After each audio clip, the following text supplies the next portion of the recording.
You're listening to Hosted by AI, where science meets sensation, and the boundaries between the two begin to blur.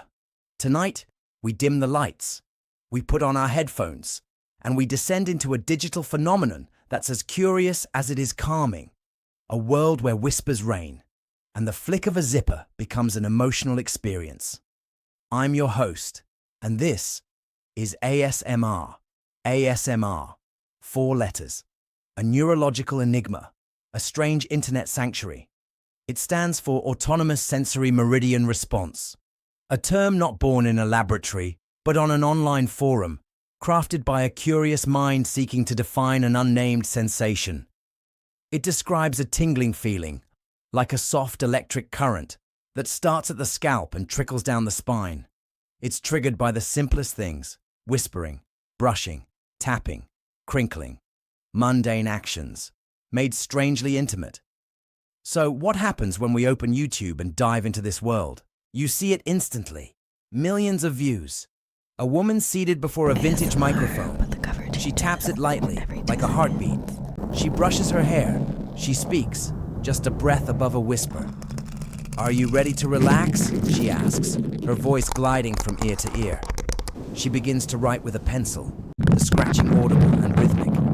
She zips and unzips a small purse, tears a piece of paper, brushes again. The entire video is just sound, presence, a slow ritual of sensory care.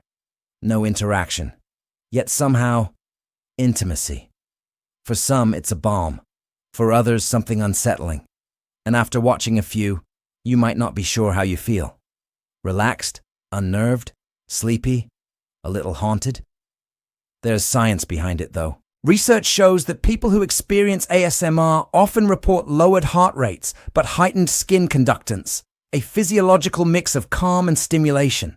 Brain scans reveal differences in the default mode network, regions linked to memory, emotion, and introspection. Those with ASMR may have brains more open to sensory-emotional crossover. It's not fantasy, it's neurology, and it goes deeper than tingles.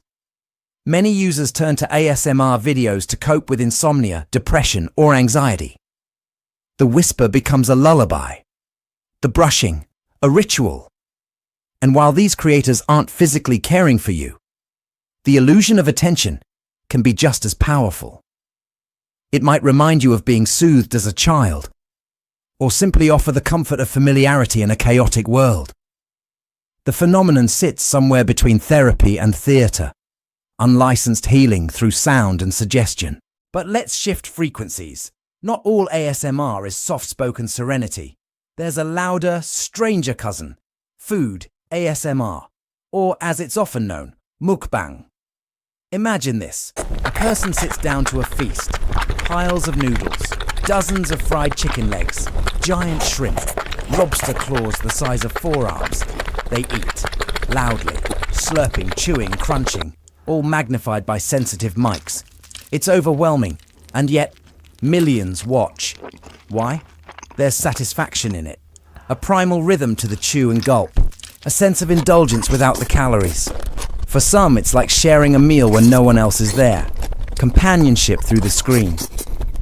But there's a mystery here. How do these creators eat so much food, sometimes daily, and stay thin?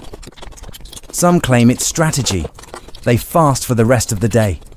Others say they spit food off camera or use editing tricks. Still, rumors swirl of health issues, eating disorders, and the physical toll behind the curtain. Even so, the popularity grows. People find it calming, engaging, a strange sensory comfort. The food becomes secondary to the sounds, the chewing, the crackle, the slurp. A feast for the ears more than the stomach. It's all part of the same strange universe, a digital space where intimacy is simulated, and sensory care is crafted from whispers and noise. ASMR isn't medicine, not officially, but for many, it brings relief that nothing else can. It distracts the mind, grounds the body, creates space to breathe. Still, not everyone feels the tingle, and not everyone likes what they hear. Some are soothed, others are unnerved. But the phenomenon is real. It's emotional. It's physical. It's curious. So maybe the better question isn't, what is ASMR? Maybe it's, why do we need it? Maybe it's because we live in a loud world, a fast world, a world that rarely whispers. And ASMR whispers back. Until next time, I'm your host. This was hosted by AI. Audio Jungle.